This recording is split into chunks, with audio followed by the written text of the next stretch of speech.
তোমার স্বপ্নের মধ্যে লুকিয়ে থাকা শত্রুদের চিন, চাণক্য নীতি। বন্ধুরা, আজ আমি তোমাদের সাথে এমন একটি সত্য শেয়ার করব যা তোমরা আগে কখনো শোনোনি। তোমরা নিশ্চয়ই দেখেছ যে পৃথিবীর সবচেয়ে বড় প্রাণী হাতি একটি পাতলা শিকল দিয়ে বাঁধা। এর শক্তি এতটাই প্রবল যে এটি একটি গাছ উপড়ে ফেলতে পারে। তবুও এটি সেই শিকল ভাঙতে অস্বীকার করে। কেন? কারণ শৈশবে যখন এটি দুর্বল ছিল তখন এটি একই শিকল দিয়ে বাঁধা ছিল। এটি হাজারবার চেষ্টা করেছিল, কিন্তু শিকল ভাঙতে পারেনি। ধীরে ধীরে এটি তার মনে গেঁথে গিয়েছিল যে এটি ভাঙতে পারে না, এবং এখন যখন এটি শিকল ভাঙতে সক্ষম হয় তখন এটি চেষ্টাও করে না। আমরাও সেই হাতির মতো। আমরা বাইরের জগৎকে ভয় পাই না, আমরা প্রতিযোগিতাকে ভয় পাই না, আমরা কঠোর পরিশ্রমকে ভয় পাই না, কিন্তু আমরা একটি অদৃশ্য শৃঙ্খলে আটকে থাকি, এবং সেই শৃঙ্খল হল সেই মানুষ যারা নিজেদের বলে। আচার্য চাণক্য হাজার হাজার বছর আগে বলেছিলেন যে শত্রুর তরবারির ক্ষত নিরাময় করে, কিন্তু আমাদের নিজস্ব মানুষের কথা এবং ষড়যন্ত্রের দ্বারা প্রদত্ত ক্ষত কখনো নিরাময় করে না। আজ আমরা 7টি মারাত্মক লক্ষণ সম্পর্কে কথা বলবো, যা আপনাকে বলবে যে আপনার কাছের কেউ আসলে আপনার সবচেয়ে বড় শত্রু। এটি তথ্য নয়, এটি একটি ঢাল যা আপনাকে পড়তে হবে। তাহলে শুরু করা যাক। প্রথম লক্ষণ, যে ক্রমাগত আপনার তুলনা করে। বন্ধুরা, তুলনা একটি অস্ত্র, এবং যে আত্মীয় বারবার এটি আপনার উপর ব্যবহার করে সে আপনার শুভাকাঙ্ক্ষী নয়। তাদের কথাগুলো এরকম: দেখো, প্রতিবেশীর ছেলে কত আয় করছে, তোমার কাকার ছেলে 25 বছরে একটি বাড়ি তৈরি করেছে, তোমার বোন আইএএস অফিসার হয়েছে, তুমি এখন কি করছো? শুনো, এটা একটা তুচ্ছ বিষয় মনে হতে পারে, কিন্তু মনোবিজ্ঞান বলে যে বারবার তুলনা করলে একজন ব্যক্তির আত্মসম্মান ধীরে ধীরে নষ্ট হয়ে যায়। এটা যেন প্রতিদিন পাথরের ওপর জলের ফোঁটা পড়ে।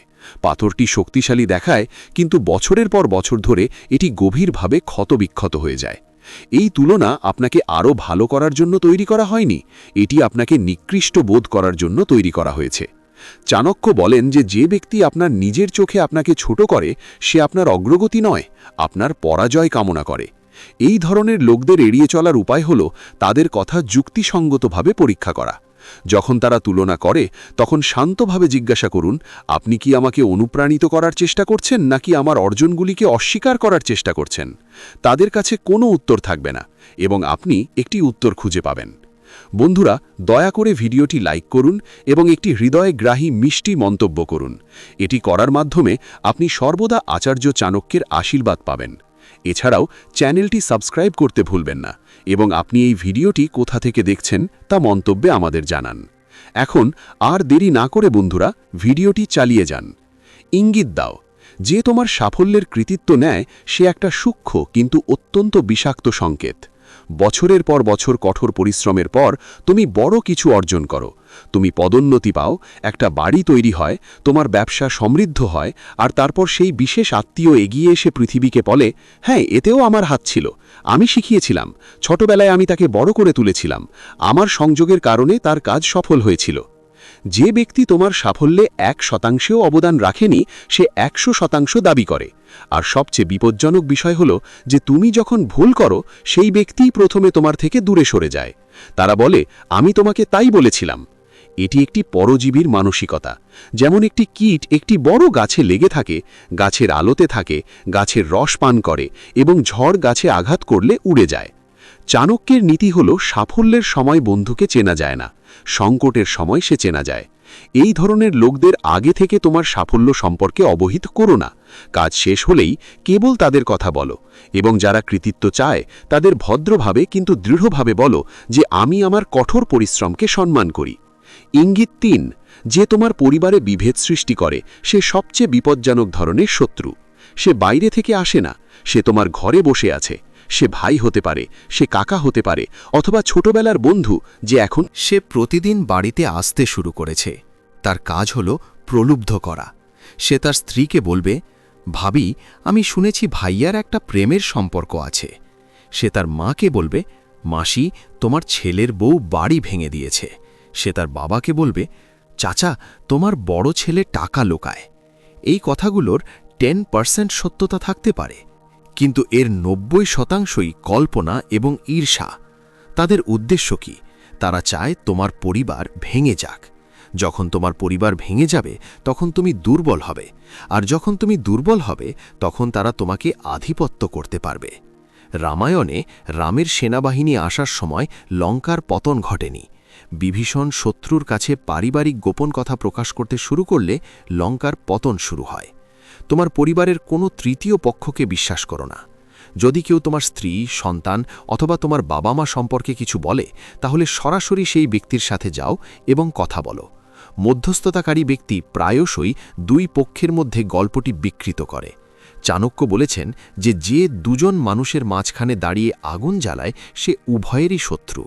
চতুর্থ লক্ষণ, যে কৃতজ্ঞতার ভান করে তোমাকে সাহায্য করে। এই লক্ষণটি খুবই সূক্ষ্ম, কিন্তু যখন তুমি তা চিনতে পারবে তখন বুঝতে পারবে যে এই ব্যক্তি তোমাকে তোমার বন্ধু নয়, ঋণী করতে চায়। ধরো, সে তোমাকে কঠিন সময়ে একটু সাহায্য করেছিল।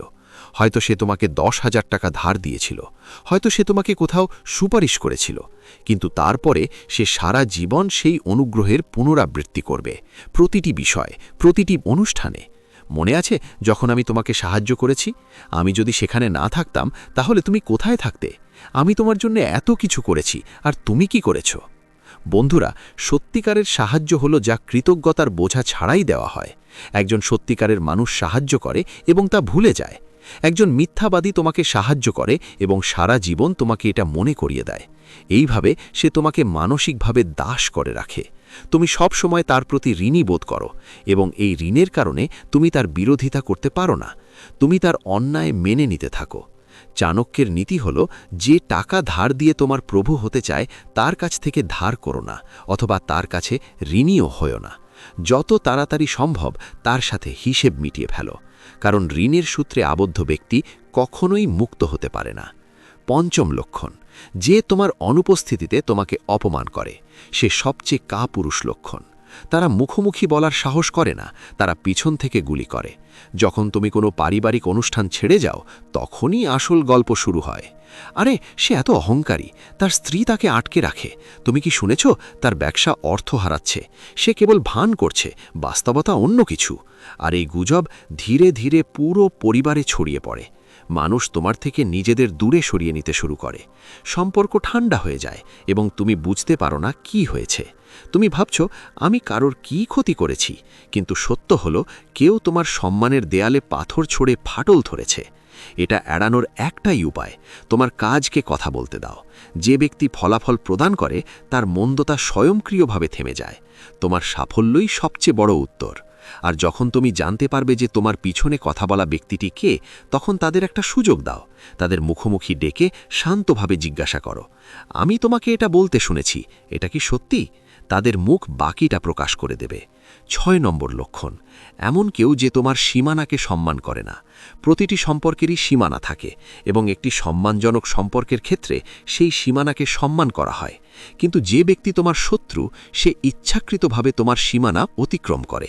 তারা অঘোষিতভাবে বাড়িতে আসে, তারা তোমার সন্তানদের লালন পালনে হস্তক্ষেপ করে, তারা তোমার আর্থিক সিদ্ধান্ত নিয়ে প্রশ্ন তোলে, তারা তোমার স্ত্রীকে এমন পরামর্শ দেয় যা সে চায়নি, তারা তোমার পরিবারের দ্বন্দ্ব বাইরে নিয়ে যায়। এবং যখন তুমি প্রতিবাদ করো তখন তারা বলে, আরে বন্ধু, আমরা আমাদের নিজস্ব মানুষ, আমাদের নিয়ে কেন ঝামেলা করো? এই 3টি শব্দই সবচেয়ে বড় প্রতারণা।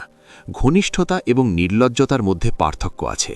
যে তোমার গোপনীয়তাকে সম্মান করে না সে তোমাকে একজন ব্যক্তি হিসাবে দেখে না, বরং একটি উপায় হিসাবে দেখে। তুমি তাদের জন্য একটি হাতিয়ার। যখন এটি কার্যকর হয় তখন এটি ব্যবহার করো, এবং যখন এটি কার্যকর হয় না তখন তা বর্জন করো। চাণক্য বলেছেন যে কেউ তোমার অনুমতি ছাড়া তোমার জীবনে প্রবেশ করে সে অতিথি নয়, বরং একজন আক্রমণকারী। এই ধরনের লোকদের সাথে স্পষ্ট কথোপকথন করা গুরুত্বপূর্ণ। ভালোবাসা কিন্তু দৃঢ়ভাবে, এবং যদি তারা প্রত্যাখ্যান করে তাহলে দূরত্বই একমাত্র সমাধান।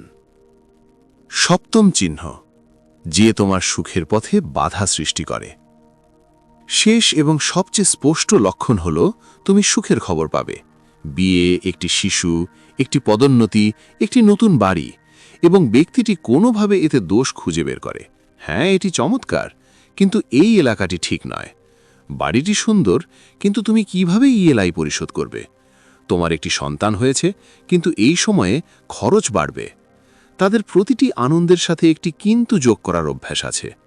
মনোবিজ্ঞানে এটিকে আনন্দ ব্লকিং বলা হয়। এই ধরনের লোকেরা জানে যে তারা তোমাকে থামাতে পারবে না, তাই তারা তোমার সুখ কেনে নেয়।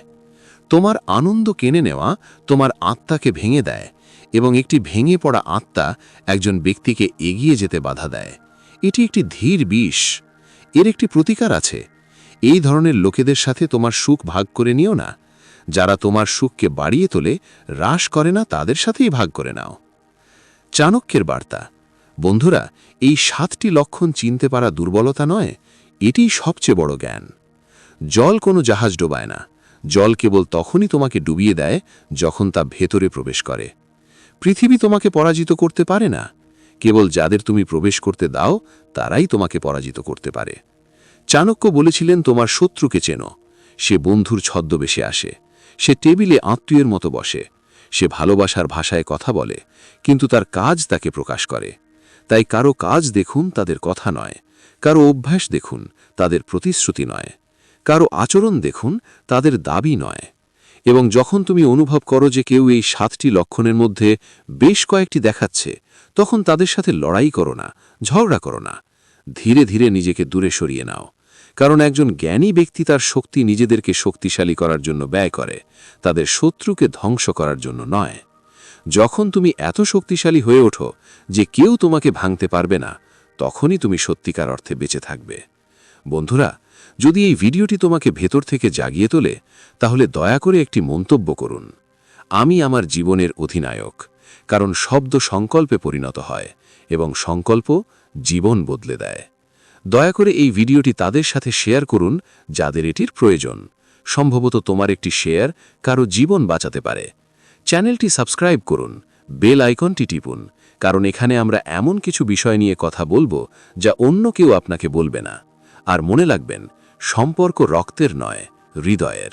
যারা হৃদয় থেকে আসে, কেবল তারাই সত্যিকার অর্থে আমাদের। জয় চাণক্য নীতি।